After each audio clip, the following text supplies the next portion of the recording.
안녕하세요. 저는 40대 후반 남자입니다.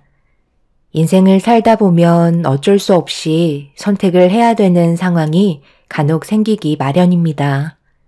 저 또한 어쩔 수 없는 결정을 해야 했지만 단 한 번도 후회한 적은 없었네요.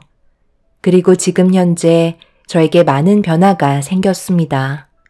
최근 몇 년간 있었던 일들에 대해 여러분들과 소통을 나누고 도움을 받아보고자 이렇게 사연을 신청하게 되었네요. 많은 분들께서 좋은 의견 남겨주시면 앞으로 제 인생에 도움이 될 것 같습니다.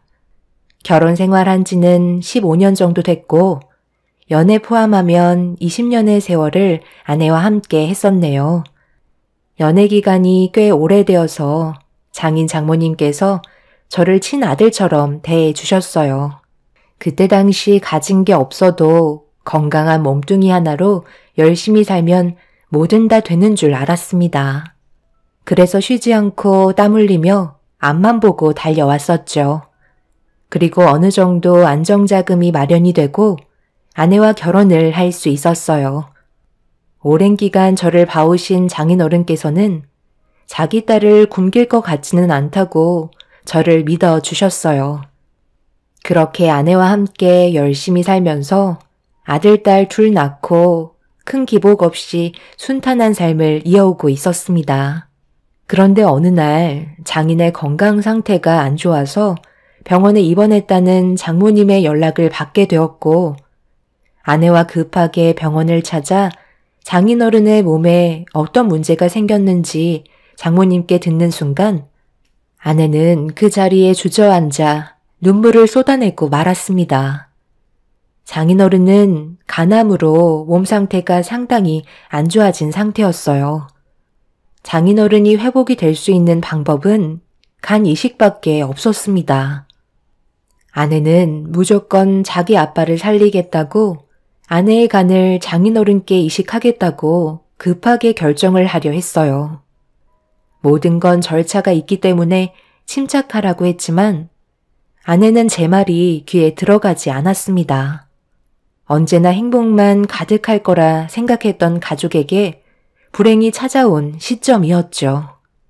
의사는 간 이식을 가족이 해줄 때 성공 확률이 제일 높고 부작용 또한 없다고 했지만 그렇다고 가족이 무조건 이식을 해줄 수 있는 것도 아니라면서 일단 적합한지에 대해 확인하기 위해 검사부터 진행하길 권장했어요. 하지만 장인어른은 아내의 간을 이식받을 수 없다며 무조건 반대를 하셨죠. 하지만 아내의 고집을 누구도 꺾을 수 없었기에 아내는 가능한지 불가능한지 확인이라도 해보겠다며 검사를 진행했습니다. 장모님도 검사를 진행하셨죠. 그리고 그 사이 처남도 이 소식을 접하곤 급하게 병원에 도착을 하게 되었습니다. 그런데 여기에서 가족 간의 금이 가기 시작했어요.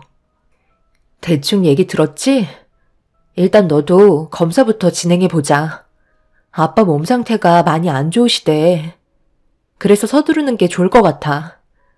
담당 의사가 그러는데 건강하면 크게 문제 없다고 얘기했으니까 아마 별일 없이 진행할 수 있을 거야. 나보고 지금 아빠한테 간을 이식해 주라는 말이야? 나 이제 막 병원에 도착했는데 갑자기 그런 말을 하면 마음의 준비도 되지 않은 내가 얼마나 당황스럽겠어. 일단 누나부터 검사를 받아봐. 누나는 적극적으로 도와줄 수 있잖아. 그래서 지금 검사도 안 받겠다는 거야? 너는 아빠가 이대로 손도 못 써본 채 돌아가셨으면 좋겠어? 그동안 아빠가 너를 어떻게 키워주셨는지 전부 다 잊은 거야? 이식을 결정하는 건 본인 의사이긴 하지만 일단 적합한지 아닌지부터 확인해 보자고. 싫어. 그런 검사 자체가 아빠한테 기대를 가지게 하는 거잖아. 그리고 나 아직 결혼도 하지 않았는데 내 인생 말아먹을 작정이야? 누나가 아빠한테 간을 떼어줄 수 있을 만큼 마음을 굳혔다면 일단 누나부터 검사를 받아봐.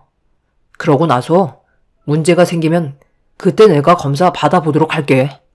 나는 아빠 얼굴 보고 잠시 있다가 가려 한 거지.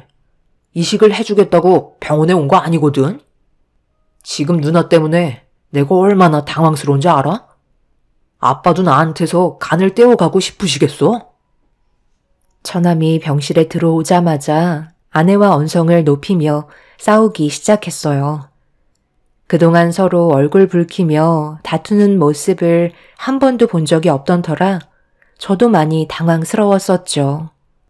이식 자체가 상당히 민감한 일이고 강요를 할 수 있는 문제가 아니라서 어쩔 수 없이 아내와 장모님만 검사를 진행하게 되었습니다.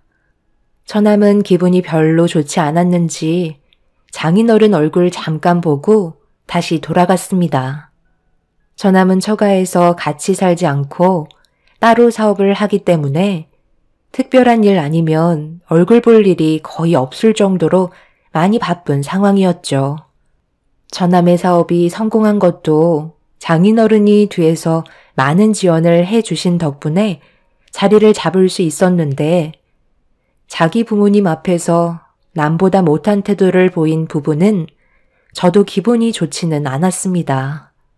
그날이요, 아내와 장모님은 장인어른에게 간 이식이 가능한지에 대한 검사 결과를 기다리면서 정신적으로 많이 힘든지 매일 불안에 떨고 있었습니다. 최대 10일의 기간이 소요된다고 했지만 아내와 장모님의 검사 결과는 3일 만에 통보받을 수 있었습니다. 의사도 크게 걱정하지 않아도 된다며 장모님은 몰라도 아내는 적합 판정받을 수 있을 거라 했었는데 의사에게 뜻밖의 말을 듣게 되었고 의사도 예상하지 못했는지 당황스러워 하셨어요. 아내가 지방간이 심한 건 아니지만 없는 건 아니기 때문에 간 이식에 적합하지 않다는 진단 결과를 가져오게 되었습니다. 그런데 장모님께서도 아내와 똑같이 지방간을 가지고 있더라고요. 장모님이 아내보다 좀 더 심한 상태였지만 둘 다 똑같이 간에 문제가 있다는 거에 저희 모두 할 말을 잃게 만들었습니다. 간이 안 좋은 것도 유전이냐고 물어보니 어느 정도 유전의 영향을 받을 수는 있지만 지방간의 경우 식습관에 문제가 있다며 생활 패턴에 대해 문제가 크다고 시간이 지나면 건강에 많이 안 좋을 수 있으니 앞으로 변화된 일상을 사는 게 건강에 도움이 될 것 같다는 의사의 말을 듣게 되었습니다. 그리고 체질에 대해 남들보다 선천적으로 간이 약할 수가 있다며 여러 가지 복합적인 상황들이 있기 때문에 광범위하게 보면 식생활과 꾸준한 운동이 간의 건강을 지킬 수 있는 유일한 방법이라고 설명을 해 주셨네요. 결과적으로 아내와 장모님은 간을 이식해 줄 수 있는 공여자가 되지 못했습니다. 아내는 한치의 망설임도 없이 처남에게 전화를 걸었고 적합하지 않다는 판정이 나와 처남이 바로 검사를 받아봐야 된다고 설득을 시키려 하고 있었어요. 한참 동안 대화한 끝에 아내는 처남이 검사를 받을 수 있게 만들었고 어쩔 수 없이 등 떠밀려 검사를 하게 되면서 며칠 뒤 처남은 적합하다는 판정을 받을 수 있었죠. 아주 건강한 간으로서 당장 장인어른에게 이식해 줄 수 있는 몸 상태였어요. 당연히 아내는 서둘러 수술을 진행하길 원했는데 처남의 생각은 그렇지 못했었네요. 아빠가 얘기해 보세요. 제 간을 가지고 싶어요? 굳이 결혼도 하지 못한 아들의 간을 떼가고 싶으신 거예요? 내가 언제 너한테 간을 떼달라고 했냐? 그렇게까지 하면서 살고 싶지 않다. 내 자식의 간을 어떻게 받을 수가 있겠어? 누나, 아빠 말 들었지? 내가 만약 결혼을 해서 자식이 있는데 아빠처럼 몸에 문제가 생겨서 기증을 받아야 되는 상황이 생긴다면 나는 무조건 내 자식한테 무엇이 됐든 받지 않을 거야. 나는 누나랑 생각이 전혀 다르다고. 그래서 아빠가 이대로 세상을 떠나셔도 괜찮다는 거야? 내사자 기증자를 기다리려면 얼마나 오래 걸리는 줄 알아? 그 전에 아빠한테 더 큰 문제가 생기면 어떡하라고. 아직까지 암이 다른 곳으로 전이가 되지 않았대. 이식만 성공적으로 끝내면 앞으로 충분히 건강해질 수 있다고 의사가 그랬는데 정말 아빠를 이렇게 보낼 거야? 그럼 너는 마음이 편할 것 같니? 누나가 몸이 건강하기라도 했어봐. 그럼 나한테까지 오지도 않았잖아. 내가 살 좀 빼라고 몇 번이나 얘기했어? 결국 지방간 얻어서 손도 못 쓰는 누나가 더 미련한 거 아니야? 아빠도 내 간을 받고 싶지 않다고 했으니까 더 이상 아무 말도 하지 마. 이식은 강요하면 안 되는 거 몰라? 그러고 보니 매형은 검사 받아봤어요? 누나는 왜 매형한테는 부탁하지 않는 건데? 이건 가족의 문제인데 왜 이 사람한테 그 짐을 짊어지게 해야 되는 건데? 우리 안에서 충분히 해결할 수 있는 거 아니야? 이미 답이 나왔는데 네가 지금 안 하겠다고 버티고 있는 거잖아. 아빠한테 돈 받아갈 때는 뭐든 다 해줄 것처럼 얘기하더니 막상 이런 시간이 오니까 아무것도 해주기가 싫은가 봐? 꼴도 보기 싫으니까 당장 내 앞에서 사라져. 넌 이제부터 내 동생도 아니야. 엄마, 아빠, 무슨 말 좀 해봐요. 지금 내가 이상한 거예요? 아니면 누나가 제정신이 아닌 거예요? 왜 이런 걸로 강요를 하는 건지 정말 이해를 못하겠네. 내가 싫다는데 계속 이럴 거야? 질긴 게 사람 목숨이야. 수혜자 나올 때까지 그냥 기다리라고. 병실이 떠나갈 정도로 아내와 처남은 얼굴을 붉히기 시작했어요. 장인 장모님은 아무 말도 하지 못하고 계셨습니다. 솔직히 저도 자식을 키우는 입장에서 그동안 애지중지 키워놨는데 제 몸에 문제가 생겼다고 멀쩡한 자식을 수술대 위에 절대 올리고 싶지 않을 것 같았어요. 그래서 충분히 이해가 되기도 했지만 반대로 저도 만약 저희 부모님께서 몸이 안 좋아지셔서 기증을 받아야 하는 입장이라면 저는 부모님을 떠나보내고 싶지 않기 때문에 무조건 수술대 위로 올라갈 결정을 할 것 같았습니다. 상당히 예민한 부분이기도 하고 처남의 입장도 이해 못하는 게 아니기 때문에 이 문제를 쉽게 생각할 수가 없었죠. 이런 상황 속에 아내는 자기 자신의 몸에 대해 한탄을 하면서 오열을 하기 시작했고 처남은 더 이상 대화하고 싶지 않다며 병실을 빠져나갔습니다. 이런 모습들을 앞에서 지켜보고 있는데 마음이 너무 아프게 다가왔어요. 이러지도 저러지도 못하는 상황 속에 제가 할 수 있는 건 아무것도 없었습니다. 제가 검사를 해서 만약 검사 결과 적합성이 나온다 한들 부모님이 절대 반대하실 게 안 봐도 눈에 훤하기 때문에 시도조차 하지 않았습니다. 장인어른이 저를 그동안 아들처럼 생각해 주시고 항상 저를 좋게 봐주신 부분에 대해 감사하게 생각하고 있지만 제 몸은 제 것이 아니기 때문에 혼자서 모든 걸 단독적으로 결정할 수가 없었어요. 집안의 가장이자 부모님께서 저를 그동안 어디 하나 다치지 않게 키워주셨는데 장인어른을 위해 기증을 한다면 부모님께서 쓰러지실 건 뻔하기 때문에 저 또한 아무 말도 하지 못하고 오열을 하고 있는 아내를 보고만 있을 수밖에 없었어요. 결국 아무것도 해결이 되지 못한 채 장인의 건강 상태는 점점 더 악화만 되어갔고 그걸 지켜볼 수밖에 없는 저희는 하루하루가 괴로움의 연속이었습니다. 아내는 처남에게 지속적으로 전화를 걸어봤지만 받지 않았고 장인어른의 건강이 악화되어 가고 있는 걸 두 눈으로 보는데 그 모습을 보고 있는 저 또한 너무 괴로워 저도 일단 검사를 받아보기로 결정을 할 수밖에 없었죠. 부모님께 얘기하기 전에 일단 장인어른과 제가 적합한지부터 확인을 해보고 싶었습니다. 아내의 눈에서 쉬지 않고 눈물을 흘리며 슬퍼하는 모습을 더 이상 지켜볼 수가 없어서 결정하게 된 거였죠. 아내는 미안하다는 말만 반복하며 제 손을 잡고 오열을 했어요. 어떤 마음인지 알고 있기 때문에 아무 말 하지 않고 아내를 안아준 뒤 검사를 진행하게 되었습니다. 그리고 그 결과 저는 장인어른께 간을 이식할 수 있는 적합성 판정을 받게 되었네요. 가족이 아닌 타인도 가능하다며 수술 성공률이 90% 이상이기 때문에 크게 걱정하지 않아도 된다는 말을 들을 수 있었고 이 문제를 해결하기 위해 부모님을 뵙게 되었네요. 예상했던 대로 제 말이 끝나기도 전에 강하게 반대를 하셨습니다. 무슨 말 한다고 해도 부모님께서는 들어주려 하지 않았어요. 하나뿐인 자식 잘못되게 하고 싶지 않다며 무조건 반대를 하셨습니다. 내가 그동안 너를 어떻게 키웠는지 뻔히 알면서 간을 주겠다는 말을 어떻게 내 앞에서 할 수가 있는 거니?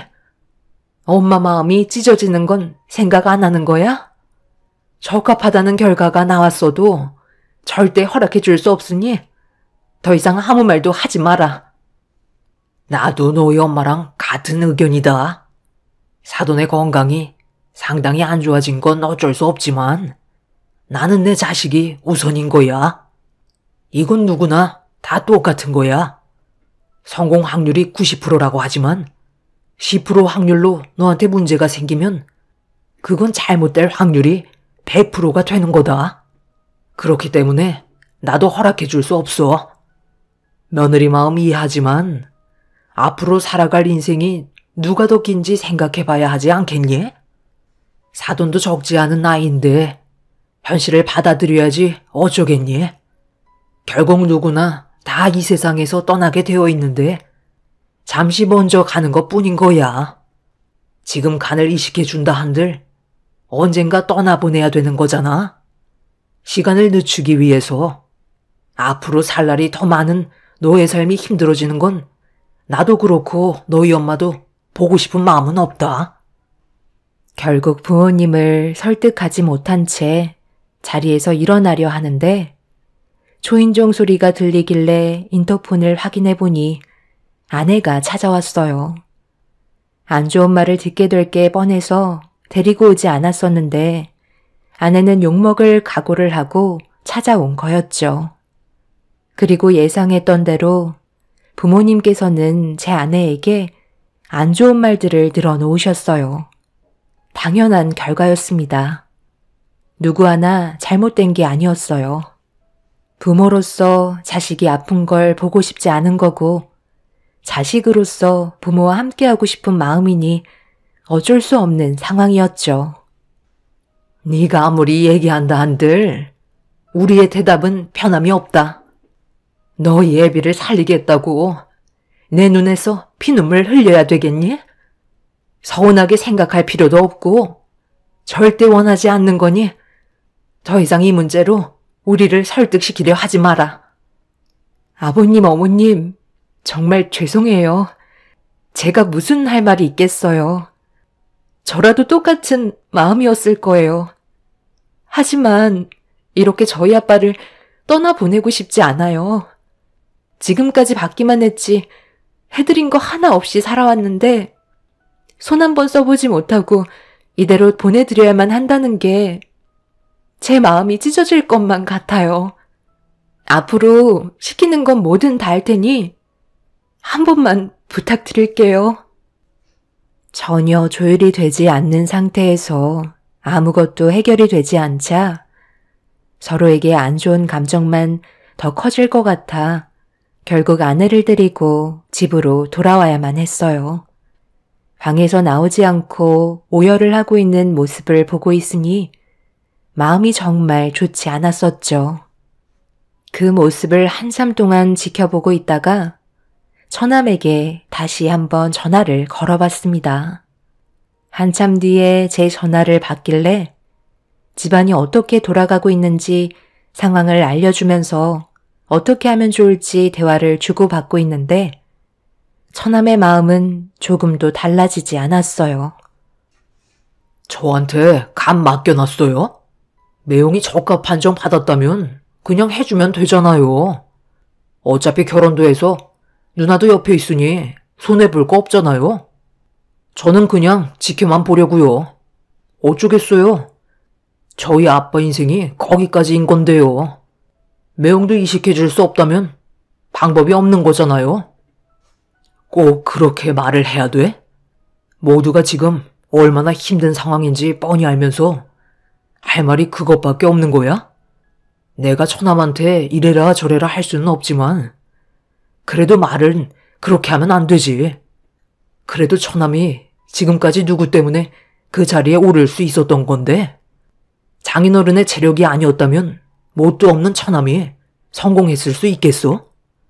나는 더 이상 2번 다시 연락하지 않을 테지만 처남도 무슨 일이 있던 2번 다시 연락하지 말고 우리 앞에 나타나지 마. 힘들 때 서로 도와주는 게 가족인 거야. 앞으로 내 눈에 보이는 순간 절대 가만두지 않을 테니 절대 얼굴 보이지 마. 알겠어? 그걸 왜 매형이 기준을 정하는 건데요? 내일은 내가 알아서 할 테니까 신경 끄세요. 혼자서 온갖 착한 척은 다 하시네. 처남은 자신이 뭘 잘못하고 있는지 전혀 인지하지 못하고 있었어요. 그래도 자기를 키워준 아버지인데 슬퍼하기는커녕 오히려 잘 됐다는 말을 하는 모습이 저를 더욱더 화가 나게 만들었죠. 이런 상황 속에 저 또한 너무 답답한 나머지 지쳐 쓰러져 자고 있는 아내를 확인하고 집 밖으로 나와 병원으로 향했어요. 장인어른과 대화 좀 나누고 싶어 병실 문을 열려 하는데 대화 소리가 들리길래 귀를 기울이는 순간 너무 놀라 입을 다물지 못했고 눈물이 쏟아지고 말았죠. 얼마나 마음이 안 좋으세요? 저희도 사돈어른께서 몸이 안 좋으시니까 하루하루가 너무 힘든 상황입니다. 오늘 제 아들과 며느리가 저희 집에 찾아왔더라고요. 말 안 해도 무슨 대화를 주고받았는지 아시겠죠? 솔직히 아들이 찾아왔을 때 어느 정도 예상은 하고 있었어요. 그래서 당연히 단호하게 거절을 했죠. 사부인도 저희 입장 이해하시죠? 그런데 며느리까지 저희 집에 찾아와서 무릎을 꿇고 애원하며 눈물을 쏟아냈는데 너무 마음이 안 좋았어요. 똑같이 자식을 가진 입장에서 제가 왜 그 마음을 모르겠어요. 사부인도 그렇고 저도 부모를 떠나보낼 때 함께하지 못했던 시간들이 너무 후회가 되었고 지금은 보고 싶어도 볼 수가 없으니 간절한 마음 저도 잘 알고 있죠. 그런데 제 아들의 몸에 상처를 내는 건 또 다른 상황이잖아요. 지금까지 사지 멀쩡하게 어디 하나 다치지 않게 키웠는데 이런 일이 생기니 저도 난감하긴 합니다. 그런데 내 아들이 도와주면 정상적인 생활이 가능하다면서요. 희망이 없는 곳에 던지는 건 미련한 짓이지만 좋아질 수 있는 방법이 있다면 저희가 돕도록 하겠습니다. 저도 며느리를 딸처럼 생각하고 있는데 평생 가슴 아파하면서 슬퍼하는 모습을 상상하니 제 마음도 좋지가 않네요. 그래서 저희가 오늘 찾아온 겁니다. 당연히 쉽게 결정한 문제도 아니고 저희 마음도 찢어지지만 사돈어른께서 제 아들을 진심으로 대해줬던 세월을 생각하니 무조건 거절만 할 수도 없겠더라고요. 앞으로 모두가 행복해졌으면 좋겠네요. 부모님의 결정이 저를 오열하게 만들었어요. 한 사람의 행복을 위해서가 아닌 모두를 위해 결정을 내리셨고 이 사실을 듣게 된 아내는 급하게 병원으로 찾아와 저희 부모님 앞에 몇 번이나 감사하다며 눈물을 쏟아내었습니다. 생명을 살리는 일인 만큼 모두가 신중했고 장인어른께서도 저희 부모님의 결정에 감사하다며 눈물을 흘리셨네요. 그렇게 부모님의 허락으로 저는 아픈 장인을 위해 간의 60%를 이식해 드렸고, 이식을 받은 장인은 날이 가면 갈수록 건강을 되찾을 수 있었습니다. 장인어른과 저는 수술 결과가 모두 좋아 후유증 없이 회복을 할 수가 있었고, 저는 복강경 수술을 해서 흉터도 많지 않았어요. 의사는 1년 후에는 간이 원래의 크기로 재생이 되기 때문에 생활하는 데 큰 문제는 없을 거라고 앞으로 몸 관리만 잘하면 된다는 긍정적인 말을 해 주었습니다. 그렇게 성공적인 수술로 인해 양가 집안 모두는 행복한 시간을 보낼 수 있게 되었죠. 1년의 시간이 지나는 동안 지속적으로 정밀 검사를 받는 동안 큰 문제는 없었고, 의사의 말대로 간은 원래의 크기로 회복이 되어 있는 상태였어요. 장인어른께서도 정상적인 생활이 가능해져 더욱더 철저하게 몸 관리를 하며 후회 없는 삶을 사시려고 항상 노력하셨습니다. 그런데 1년이 지난 시점에 갑자기 처남이 연락도 없이 찾아왔더라고요. 당연히 처남을 반겨줄 사람은 아무도 없었죠. 아내가 이런 상황들을 전부 다 처남에게 알려줬을 때도 수술한 날 병원에도 찾아오지 않았으면서 1년이 지난 시점에 찾아온 이유는 충격적이게도 결혼을 하기 위해 저희 가족이 필요하다는 말을 하고 있었습니다. 당연히 장인어른은 대화하고 싶지 않다며 자리에서 일어나셨고, 장모님께서도 처남에게 막말을 퍼부으면서 난리를 치셨어요. 아내는 처남의 얼굴에 손을 올려붙이며 당장 나가라고 동네가 떠나갈 정도로 소리를 질렀습니다. 하지만 처남은 뻔뻔하게도 결혼을 서둘러야 한다며 상견례부터 잡을 거라고 혼자서 모든 걸 계획하고 있었어요. 정말 할 말도 없었고, 처남의 그런 모습이 모두를 더욱더 분노하게 만들었습니다. 그런데 등을 돌리셨던 장인어른께서 원하는 결혼하게 해주겠다며 상견례 날짜 잡으라는 말을 하시길래 아내와 장모님은 경악을 하며 화를 냈지만, 장인어른께선 그래도 자식인 걸 어쩌냐며 그렇게 처남을 돌려보냈어요. 장모님과 아내는 무슨 생각으로 그런 거냐고 물어보면서도 한편으론 장인의 건강이 악화될까봐 불안해하고 있었어요. 스트레스가 몸에 안 좋은 영향을 끼치기 때문에 더 이상 분위기를 험악하게 만들 수는 없었습니다. 깊은 고민에 빠지신 장인어른을 보면서 저희는 그 뒤를 따라갈 수밖에 없었고, 결국 상견례까지 하고 예식 날짜까지 잡고 말았습니다.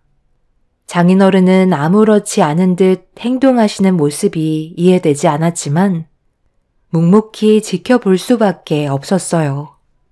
그렇게 예식 당일 모두가 모여 출발을 하려는데 장인어른께서 부르시더니 갑자기 저를 빼고 예식장에 가겠다는 말씀을 하셨습니다. 납득이 되지 않아 이유를 여쭤보니 저까지 예식장에 가는 건 집안의 품격을 떨어뜨리는 일이라고 괜히 저한테까지 안 좋은 모습을 보이고 싶지 않다는 말을 하셨죠. 장인어른은 나중에 연락하겠다는 말을 하시곤 택시를 타고 장모님과 아내를 데리고 예식장으로 출발을 하셨습니다.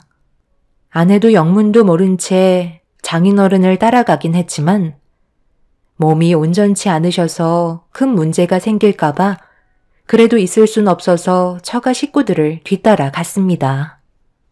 그렇게 예식장에 도착해 상황을 살피고 있는데 이미 결혼식은 진행이 되고 있었죠. 뒤에서 지켜보고 있는데 처남의 사돈분들께서 장인어른의 건강을 걱정하셨는지 특별히 중역 좌석을 마련하셨고 서로 웃음을 주고받으며 자리에 앉으신 장인어른을 보고 가까이 다가가 그 중역 좌석 쪽에 조용히 앉아 있는데 갑자기 예식장 앞에 대형 스크린에서 영상 하나가 재생이 되더니 충격적이게도 엄청난 광경이 눈앞에 펼쳐지고 말았습니다. 순식간에 식장은 아수라장이 되었고 처남과 장인어른의 대화가 시작되었죠. 내가 널 모르는 것도 아니고 굳이 결혼식 하나 하겠다고 인연을 끊었으면서 1년 만에 내 앞에 나타난 이유가 뭐야? 아빠, 제가 호구 하나 잡았어요.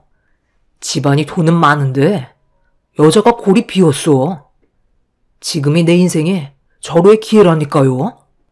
아빠는 그냥 자리만 채워주고 가면 되는 거예요. 나중에 수고비는 들을게. 그러니 아무 말 하지 말고 조용히 지나가 주세요. 아들이 부탁하는 건데 들어줄 수 있는 거잖아. 나도 이제 제대로 된 삶을 살아봐야죠. 그래서 제가 하던 사업도 다 정리했어요. 저희 장인이 자기 회사에 들어와서 물려받으라고 하는데 누가 마다하겠어요?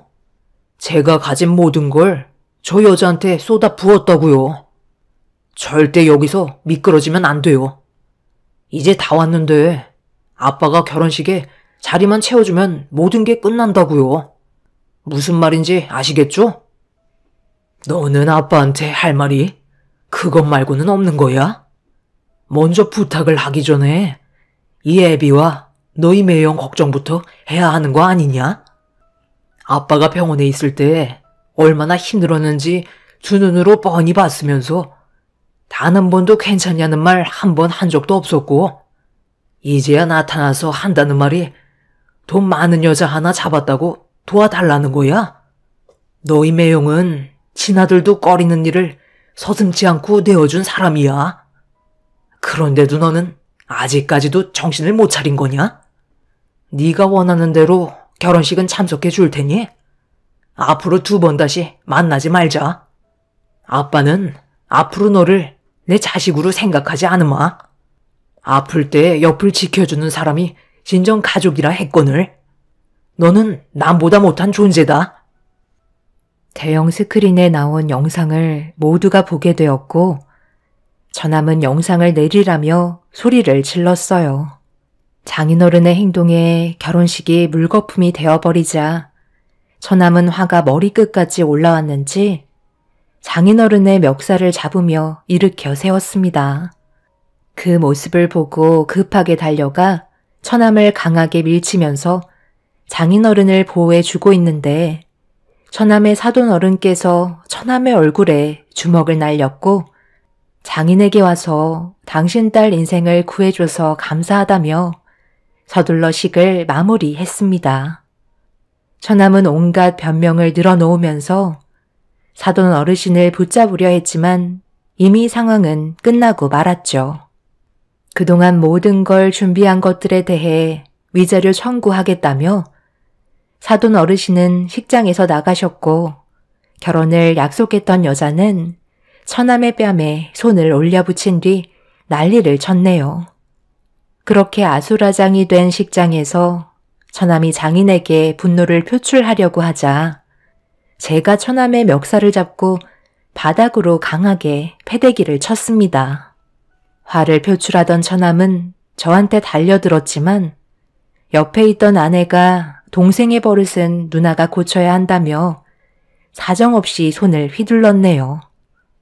그렇게 한바탕 난리가 나고 모든 상황은 정리가 됐지만 문제는 처남이 그동안 결혼을 하려고 자신의 사업을 정리한 뒤에 그 돈으로 여자한테 투자를 하면서 그분들의 사업에도 전적으로 꽤 많은 투자를 했었는데 이용당할 뻔했던 그 사람들이 처남을 상대로 소송을 걸었고 결혼식 비용과 그동안의 지출들에 대한 위자료 그리고 그 집안 사람들의 정신적 충격의 손해배상으로 인한 모든 것들을 법적으로 소송을 걸었습니다.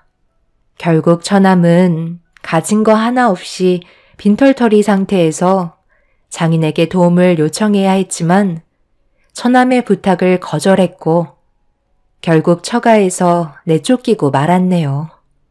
결국 지금의 상황에서 처남은 장인의 도움 없이 아무것도 할 수 없는 상태가 되어버렸죠. 하지만 이미 많은 상처를 받은 저희 가족들은 처남이 길거리에 나앉든 상관하지 않기로 했어요. 절대로 받아줄 생각 없고 2번 다시 엮일 상황도 만들지 않을 겁니다. 평생 땅을 치며 후회하며 살길 바라지만 처남은 자기가 뭘 잘못했는지 아직까지도 모를 것 같네요. 정말 안타깝기만 합니다.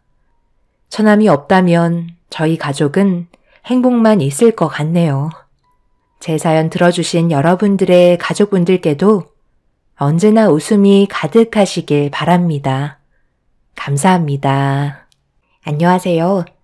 저는 나이 40 중반에 접어든 남자입니다. 한 사람을 만나 인연을 만들고 행복하기 위해 결혼을 했지만 살다 보니 생각했던 거와 다른 방향으로 흘러가게 되면서 안타까운 현실을 맞이하게 되었고 그동안 많은 변화가 있었네요.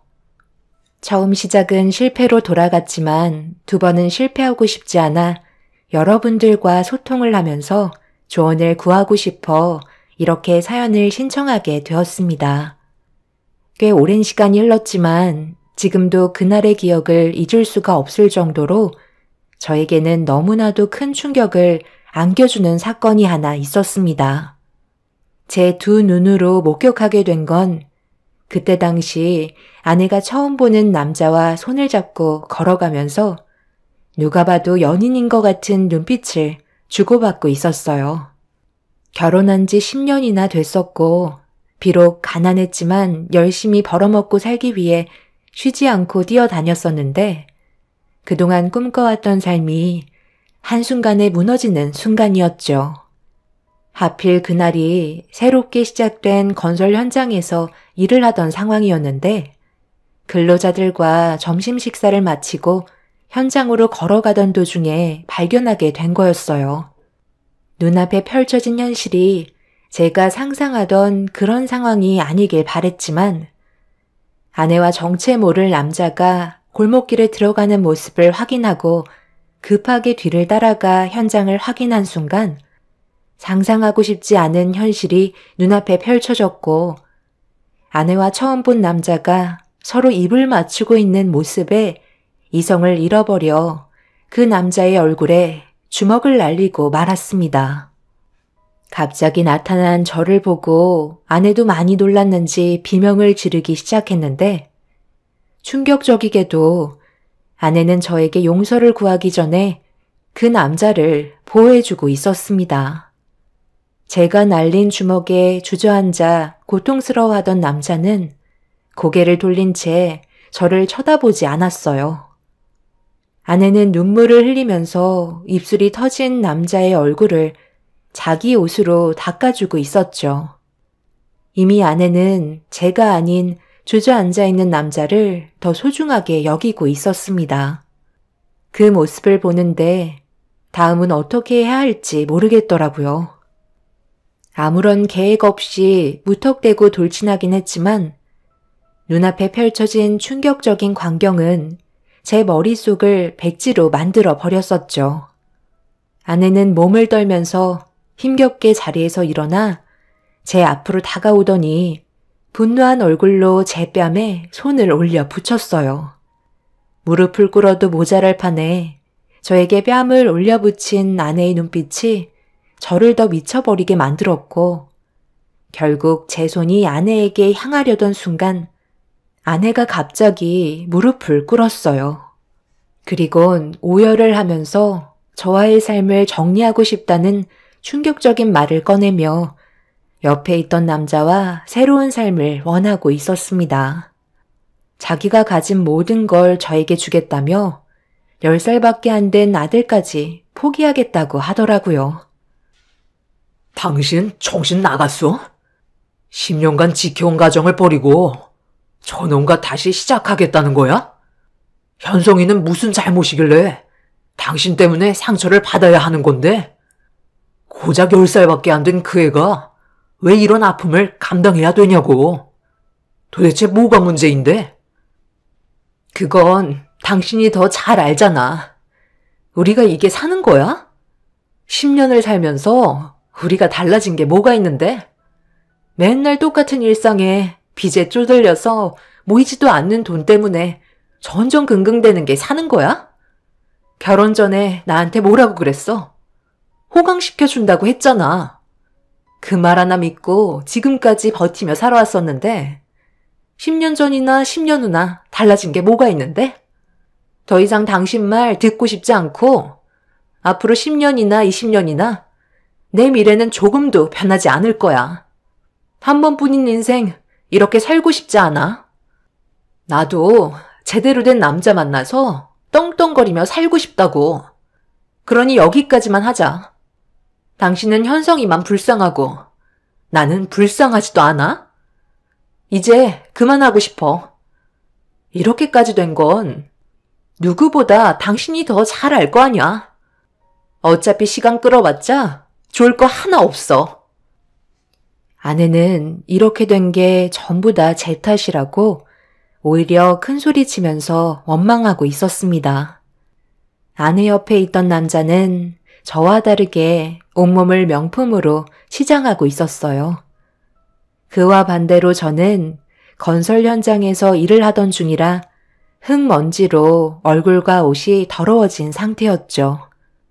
그날 처음으로 제 자신이 너무 초라해 보였고 그 자리에서 벗어나고 싶을 만큼 견디기가 너무 힘이 들었어요. 아내는 나중에 다시 얘기하자며 옆에 있던 남자를 부추기며 다른 곳으로 이동해 버렸네요. 그동안 정말 가족을 위해 땀 흘리며 열심히 살아가던 저에게 절망을 안겨준 순간이었습니다. 결국 정신적인 충격에서 벗어나지 못한 저는 아무것도 할 수가 없었고 현장으로 돌아와 한참 동안 넋이 나간 채로 움직이지 않고 있었죠. 대충 상황을 파악하고 있던 동료 직원 중에 한 명이 소장님께 사정을 대신 얘기해 주면서 저는 그날 조기 퇴근을 할 수 있었습니다. 집으로 돌아와서도 현실을 받아들이기 힘들었던 저는 괴로움의 눈물을 흘리게 되었고 아무것도 모른 채 학원에서 공부를 마치고 집으로 들어온 아들은 저를 보며 당황해하고 있었어요. 아내와 결혼을 했을 때 떵떵거리며 잘 살게 해주겠다고 약속했지만 현실은 너무 달랐어요. 열심히만 하면 되는 줄 알았지만 그건 발버둥이었을 뿐 현실은 조금도 달라진 건 없었습니다. 그래서 그런지 아내는 저에 대해 많은 실망을 했는지 결국 돈 많은 다른 남자를 만나게 되었고 돈맛을 보게 돼서 그런지 가정까지 포기하는 결과로 이어지고 말았습니다. 제가 어느 정도 능력이 뒷받침됐었다면 이런 일은 없었겠지만 그렇지 못했던 상황은 저에게 불행을 안겨주었어요. 엄청나게 큰 고통을 받고 있었지만 저보다 아들이 더 걱정이었어요.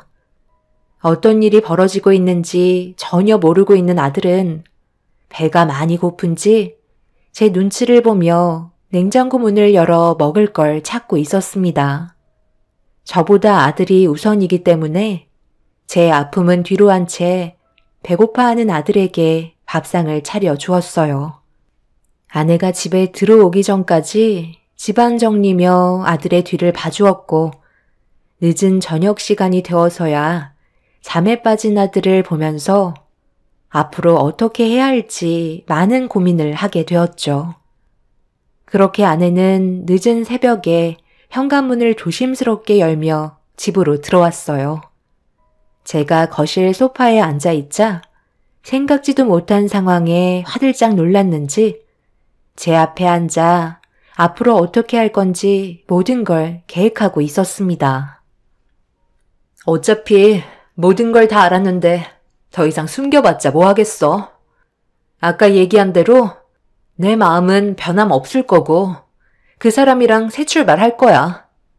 당신도 잘 살아보겠다고 이제 발버둥 안 쳐도 돼. 서로 각자 편하게 좀 살자.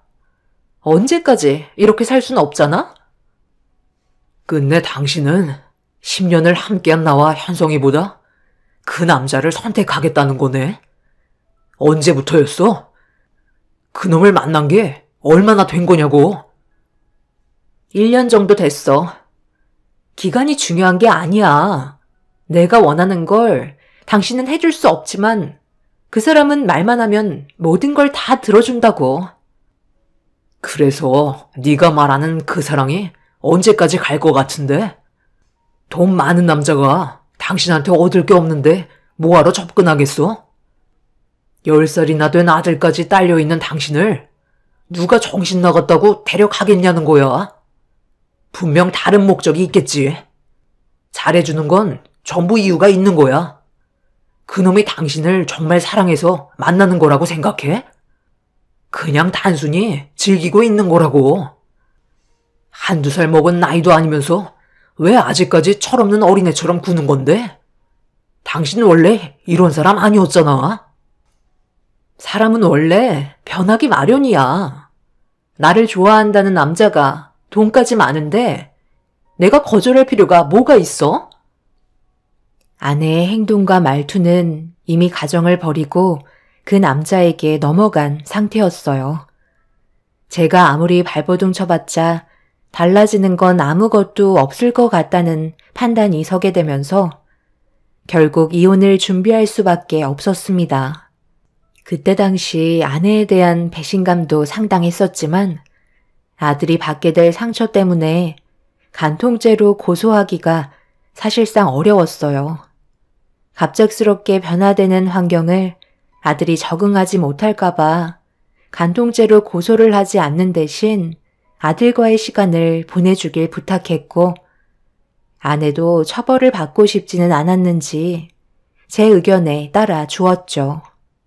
그렇게 아내와 이혼을 하게 되었는데 이 사실을 아시게 된 부모님께서 제가 일을 하고 있는 사이 처가댁에 쳐들어가 난리를 치게 되는 돌발 상황이 발생이 되면서 하던 일을 멈추고 급하게 처가댁으로 향했어요. 한 번은 터질 일이라고 생각했었지만 부모님께서 동네가 떠나갈 정도로 난리칠 줄 몰랐습니다. 처음 우리 집에 와서 내 아들과 함께 살고 싶다며 먼저 꼬신 게 누군데 왜 우리가 피해를 봐야 하는 거야?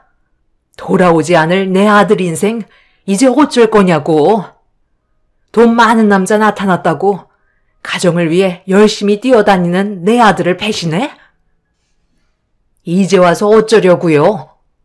도장 찍었고 법적으로 남남이 되었는데 뭘 바라시는 건데요? 둘이 알아서 잘 해결했는데 동네 창피하게 이런 식으로 행동하셔야 돼요? 저희는 할 말 없으니까 그만 돌아가 주세요. 박서방이, 아니 그쪽 아드님이 능력이 없어서 이런 결과를 가져온 거잖아요. 이럴 거면 애초부터 약속을 하지 말지. 왜 10년 뒤에 호강시켜준다고 해서 사람 기대하게 만들어 놓고 아무것도 변화되지 않는 삶을 안겨주냔 말이에요. 거짓말은 당신 아드님이 먼저 한 거 아닌가요? 둘 다 없이 시작했으니 당연히 그만큼 시간이 필요한 건데 약속한 시간을 어떻게 딱 맞출 수가 있겠어요. 그러는 사도는 약속한 거 전부 다 지키고 살진 않잖아요. 내 아들이 그동안 노력을 안 한 것도 아니고 한 번 뱉은 말은 지키고 싶어서 지금까지 수만 번 거르지 않고 앞만 보며 뛰어왔어요. 그런 노력을 알면 이렇게 쉽게 이혼할 수는 없는 거라고요. 며느리 얼굴 좀 봐야겠으니까 당장 나오라고 전해주세요. 이혼했다고 어떻게 시애미한테 단 한 번도 얼굴을 안 보여줄 수 있죠? 얼굴 봐서 좋을 거 없는데 이혼한다고 보여줘야 하는 건 아니잖아요. 제 딸이 알아서 잘한 것 같은데 이제 그만하시죠. 저기 박서방 왔네요. 자네 지금 이게 뭐 하는 겐가? 내가 분명 뒤처리 깔끔하게 처리해달라고 얘기했는데 이 난리를 만들어? 자네가 일을 이 지경까지 만들었으면 알아서 잘 수습해야지. 동네 창피하게 이게 뭐 하는 짓인가? 빨리 내 눈앞에서 치워주게. 말은 똑바로 하셔야죠. 지금 이런 상황을 제가 만들었다고요? 그 사람이 저를 믿고 가정을 지켰다면 이런 일은 없었겠죠. 이런다고 삶이 달라질 수 있을 거라 생각하세요? 분명 지금보다 더 안 좋은 길을 걸어가고 있는 건지도 모른다고요. 돈이 많다고 해서 마냥 좋지만은 않을 겁니다. 후회하는 날이 찾아온다 해도 저희도 절대 받아주지 않을 테니 걱정 마세요. 장모님은 2번 다시 절대 나타나지 말라며 큰소리 치시곤 현관문을 강하게 닫으셨어요. 엄마는 그런 모습을 2눈으로 보면서 눈물을 흘리셨고 상당히 괴로워하고 있었습니다. 결국 그날 이후 엄마는 한동안 충격에서 헤어나오지 못하셨어요. 그래도 시간이 약이라고 처음에는 못 살 것 같더니만 한 6개월 정도 지나니 정상적인 생활을 하고 있더라고요. 가끔 변화된 삶을 적응하지 못할 때가 있긴 했지만 여러 가지 집안일의 문제는 어렵지 않게 해결할 수 있었어요. 그런데 어느 날 저희 집 문을 두드리고 있는 장모님의 다급한 목소리에 조심스럽게 문을 열었는데 눈물을 흘리고 계셨습니다. 무슨 일 때문에 그러시죠? 더 이상 볼 일 없을 줄 알았는데요. 무슨 용건이 더 남으신 건가요? 최근에 그 사람 왜 연락이 안 되죠? 현성이가 자기 엄마 보고 싶다고 보채는데 저와 약속한 건 지켜야 되는 거 아닌가요? 쓸데없는 말씀 하실 거면 돌아가 주세요. 자네도 연락이 안 되는 거야? 이를 어쩐다. 내 딸이 지금 사라진 지 일주일이 넘었는데 전화 통화도 안 되더라고. 돈 많은 남자랑 여행이나 갔겠죠. 애들도 아니고 다 큰 성인인데 알아서 처신하겠죠. 저는 할 말 없으니까 돌아가 주세요. 혹시 내 딸이 갈 만한 곳은 없는 거야? 내가 한평생 살면서 이런 적이 단 한 번도 없어서 그래. 제발 내 부탁 좀 들어주게. 남남이고 각자 인생 알아서 사는데 이런 부탁을 들어줄 만큼 제가 한가한 사람은 아니라서요. 그리고 돈 많은 그 남자한테 연락해 보세요. 그럼 대충 소식을 접할 수 있겠죠. 더는 할 말 없으니 그만 돌아가 주셨으면 좋겠네요. 그럼 문 닫겠습니다. 내 딸과 만나던 그 사람과의 관계가 잘 이루어지고 있어서 결혼 얘기까지 나왔었는데 갑자기 연락이 안 되는 게 이상하잖아. 제가 할 수 있는 건 더 이상 아무것도 없고 관여하고 싶은 마음도 없네요. 이제 그만 찾아오세요. 전 아내가 사라진 지 일주일이 흘렀고 연락 한 통 없다는 말과 함께 많이 불안하셨는지 장모는 저희 집에까지 찾아오셔서 그 사람에 대한 소식을 조금이라도 들은 게 있는지 알아보기 위해 물어보셨지만 저도 전혀 알지 못하고 있던 터라 아무런 대답도 해주지 못했었죠. 그렇게 갑자기 사라져버린 전처는 몇 달 동안 연락 한 통 없었고 그 기간이 충격적이게도 어느새 10년이라는 시간이 흘러가 버렸습니다. 그래도 얼마의 시간이 지난 뒤 금방 다시 나타날 줄 알았는데 전처는 10년 동안 단 한 번도 연락 한 통 없이 살았는지 세상을 떠났는지조차 모를 의문만 남겨둔 채 세월이 흐르고 말았습니다. 저를 버리고 결혼을 약속했던 재력이 좋은 남자의 존재도 함께 사라져버린 상태였어요. 그리고 이런 상황이 벌어지고 난 뒤 10년간 자기 딸의 생사조차 알지 못한 채 살았던 장인 장모님은 마음의 병이 심하게 왔는지 장모님이 먼저 세상을 떠나게 되셨고 장인어른이 그 뒤를 따라가시고 말았네요. 자기 딸을 찾겠다고 전국을 떠돌아다니다 세상을 떠났으니 분명 눈도 쉽게 감지 못했을 겁니다. 저는 아내와 이혼을 하고 아들과 함께 더 악착같이 살아가고 있었어요. 그리고 사업 하나를 시작해 꽤 성공적인 삶을 살아갈 수 있었습니다. 노력은 배신을 하지 않는다고 열심히 뛰어다닌 만큼 저에게 더 큰 보상으로 돌아왔어요. 그렇게 전처의 존재를 제 머릿속에서 지우고 정신없이 살아가던 어느 날 직원들과 함께 점심 식사를 마치고 사무실에 들어가던 도중 은행 365 코너 앞을 지나치고 있는데 어떤 사람이 제 옷깃을 잡으며 밥값 1,000원을 구걸하고 있었어요.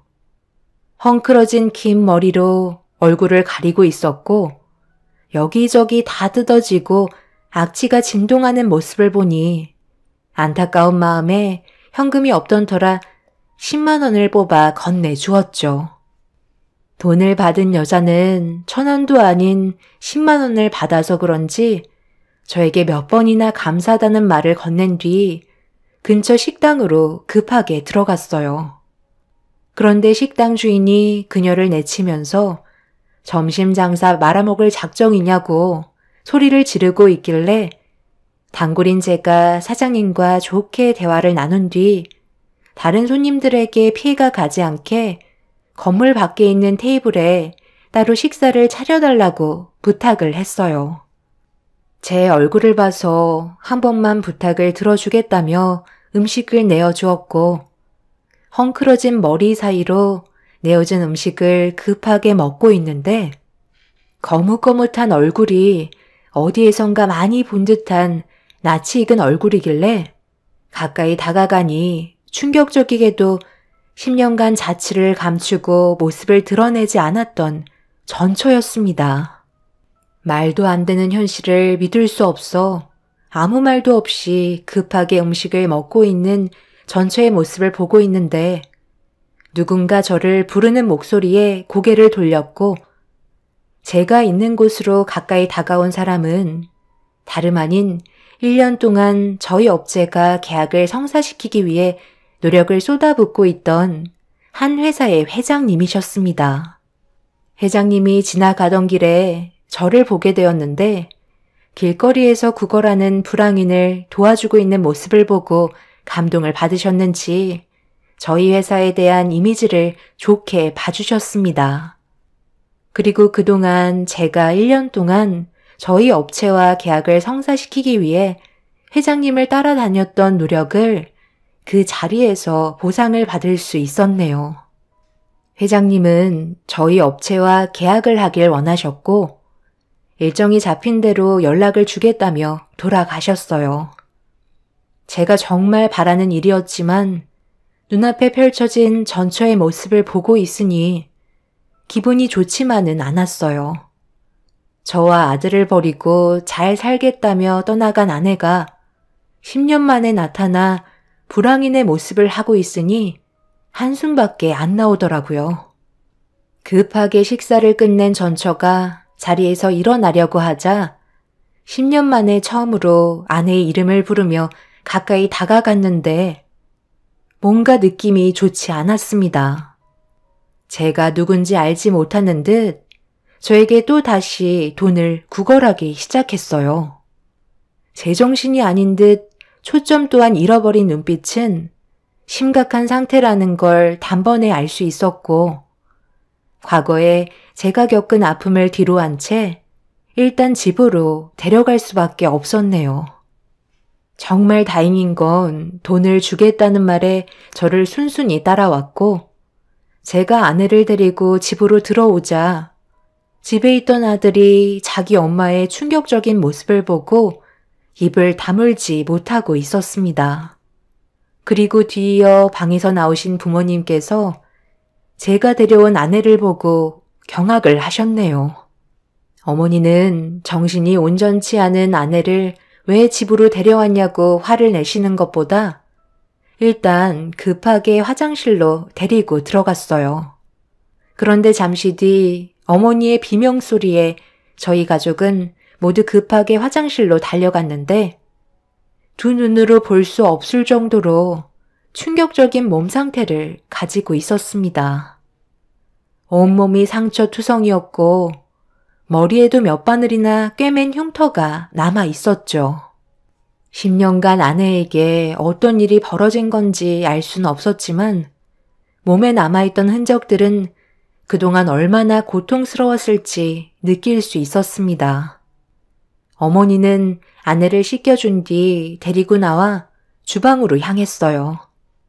씻기는 도중에도 계속해서 배가 고프다는 말에 어머니는 곧바로 밥을 차려주었고 저는 그 모습을 보면서 경찰에 도움을 요청하게 되었어요. 잠시 뒤 저희 집에 방문한 경찰에게 그동안 제가 겪었던 일들을 전부 설명해 준 뒤 아내를 데려갔던 그 남자에 대해 조사를 진행해 주길 원했어요. 그런데 제가 알고 있는 건 10년 전의 기억뿐 아무런 단서도 없었기 때문에 수사에는 어려움이 있을 거라고 설명을 해 주었습니다. 상황이 어떻게 될지 몰라 당분간 저희 가족이 보살피기로 결정을 하게 되었고 어머니는 혹시라도 모를 단서가 입고 있었던 옷에 남아 있을까봐 여기저기 뒤져봤지만 아무것도 찾을 수가 없었네요. 그날이요, 아내를 데리고 병원에도 찾아가 어떤 상태인지 확인을 해보니 외부의 강한 자극으로 인해 정신적 쇼크가 온 상태라 시간이 지나도 회복이 불가능할 수 있다는 진단을 받았습니다. 갑자기 사라져버린 시점부터 현재까지 어떻게 살아왔는지 알 수 없었지만 분명한 건 아내가 이용을 당했다는 거였어요. 그리고 경찰은 10년 전에 이런 사건이 몇 번 있었지만 해결되지 않아 현재도 어려움을 겪고 있다고 수사에 어려움이 있을 거라고 알려주었습니다. 거짓된 모습으로 남을 꿰어서 어디론가 데려간 뒤에 이용하는 수법이었고 병이 들거나 더 이상 쓸모가 없다고 판단될 때 다시 길거리로 나온다며 제 아내도 똑같은 방법으로 이용당한 거라고 설명해주고 있었습니다. 범인을 잡기에는 아내가 어디에서부터 모습을 드러냈는지 확인하기에는 너무 광범위해서 수사는 어려울 것 같다는 말을 듣게 되었어요. 10년 만에 나타난 아내가 정신이라도 온전하면 분명 해결될 수 있는 문제이지만 그게 언제인지 기약도 없는 상태라 현재까지 치료를 받고 있는 상태입니다.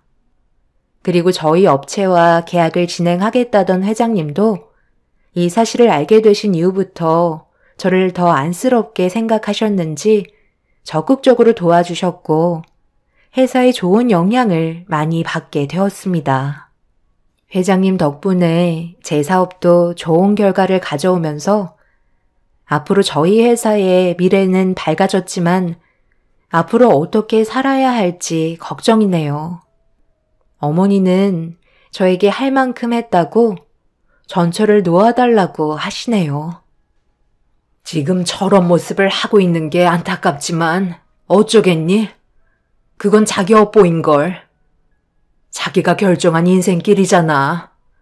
엄마는 네가 또다시 현성애미랑 엮이는 걸 보고 싶지 않다. 앞으로 할 일이 얼마나 많은데 정신도 온전치 않은 쟤를 우리가 데리고 있을 순 없어. 현성이 엄마이긴 하지만 그건 어디까지나 너와 법적으로 혼인 관계일 때 얘기고 10년 전에 너희 둘을 버리고 떠나가 버렸잖아. 혼자서 잘 먹고 잘 살겠다고 가차없이 등을 돌렸는데 만약 정신이 돌아온다고 해도 우리가 과연 행복할까? 너도 이제 새로운 인생 살아야 되고 더 좋은 여자 만나야지. 성공한 인생 쟤 때문에 또다시 무너지는 꼴 보고 싶지 않다. 엄마는 현실을 얘기해주는 것뿐이야. 내 아들 앞날의 인생이 이제 탄탄대로가 펼쳐졌는데 쟤 때문에 틀어지는 건 엄마가 용납할 수 없을 것 같구나. 우리는 여기까지야.